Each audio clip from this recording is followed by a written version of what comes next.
Almost done. Just one last piece. Where did I put that?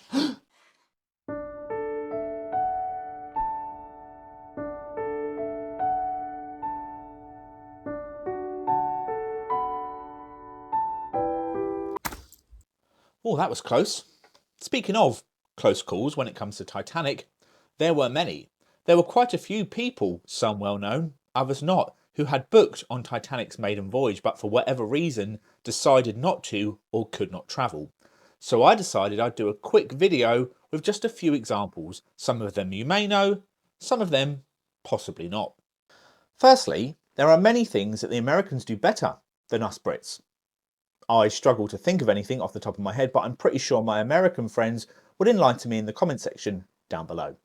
However, I have noticed one thing in particular that the Americans seem to struggle with a little bit, and that's this stuff here, chocolate. Now, I've been to the States many times before, each time sampling their chocolate, and I mean this in the nicest possible way. American chocolate sucks, particularly Hershey's. It tastes like throw up, right? I can't be the only person to think this, that Hershey's chocolate tastes like actual sick. Now you might be wondering, what on earth does Titanic have to do with chocolate? Well, enjoy this little voiceover as I indulge in some leftover Easter chocolate.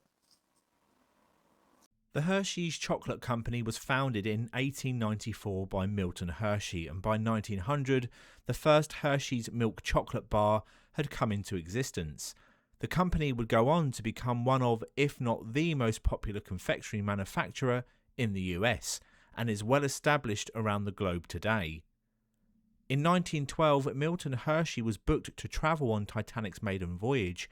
However, due to urgent business matters that required his attention elsewhere, he cancelled his reservation at the last minute. The former Hershey Museum displayed a copy of the cheque Milton Hershey wrote to the White Star Line as a deposit for his first-class stateroom. This copy is now located in the archives of the Hershey Story Museum, which replaced the original Hershey Museum in 2009. So the next time you take a bite out of your vomit-flavoured chocolate, just remember that many of Hershey's products may never have come into existence had he travelled on Titanic. What a shame that would have been, eh? Photography has always been a bit of a passion of mine because I believe it's important to capture the world around us. And I'm not just talking about the big life events, I'm talking about everyday life. Because if you think about it, the images that we snap today will help educate generations to come of what life was like for us living right here, right now. And for one amateur photographer, a trip aboard Titanic would lead him to snap some of the most famous and rarest images ever taken on board Titanic.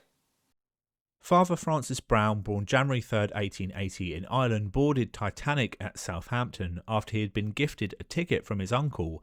However, he was only booked through to Queenstown in Ireland. Having developed a love of photography at an early age, it was only natural for him to have his camera in tow, sounds a bit like me, and he snapped many images during his brief stint on board. He shot pictures of the gymnasium, Marconi room and his own cabin. He captured many of the last images ever taken of some of Titanic's passengers and crew, including Captain Smith. Now, it is reported that Brown befriended an American couple whilst on board, who offered to pay for his passage to New York, but he was forced to decline this offer after his request to his superiors for extended leave was declined. On April 11th, a day after leaving Southampton, Titanic docked in Queenstown for the first and only time, where Brown disembarked. Several days later, after learning the fate of Titanic, he realised the importance of his photographs, and they were published in newspapers across the world and have continued to be used to this day. They remain some of the rarest images of Titanic ever taken. Francis Brown was one of only 7 passengers to have disembarked at Queenstown. Had his request for extended leave been granted, it's likely both him and his photographs would have been lost to the sea forever. Time to don our tinfoil hats now as we look at Titanic conspiracy theories, and there are many, mostly centred around the idea that she was sunk deliberately. Over the years, these conspiracy theories have been fuelled by the absence of one man on Titanic's maiden voyage. Shall we take a look? JP Morgan, an American financier and investment banker who would go on to amass a fortune estimated in today's money to be around $2 billion. Essentially, cutting a long story short, it was him who financed the construction of Titanic and the Olympic-class ships. He had booked to travel on Titanic's maiden voyage in one of her exclusive luxury suites, complete with a private promenade deck, similar to the one depicted as Rose's stateroom in the 1997 movie.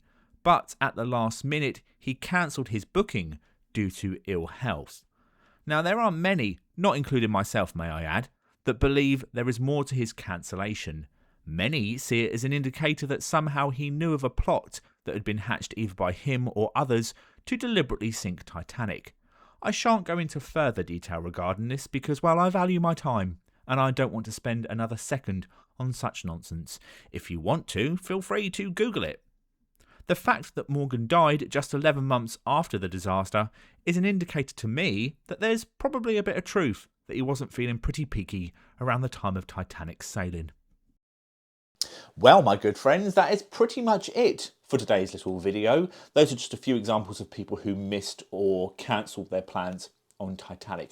There are many more, but I was mindful of how long this video was going on for. For example, David Blair, the crew member who was demoted from his position on Titanic and left the ship. I've mentioned that in a previous episode, so I didn't want to go into too much in this little video here. There's also the instance of cases like the Slade brothers, who were supposedly drinking in a pub in Southampton and stayed for one more pint and missed Titanic's maiden voyage by a few minutes. Supposedly, by the time they'd got to the gangway, they were refused entry by the officer because he was annoyed by their lateness. But that story's been told so many times, it's difficult to ascertain what is actually true without thorough, in-depth research. So, thank you for watching this video. I hope you found it interesting. And if you like what you've seen today, check out my other content from my Beyond the Titanic series on my channel and subscribe for future content as well. Have a great day and I shall see you again soon on another video. Bye-bye.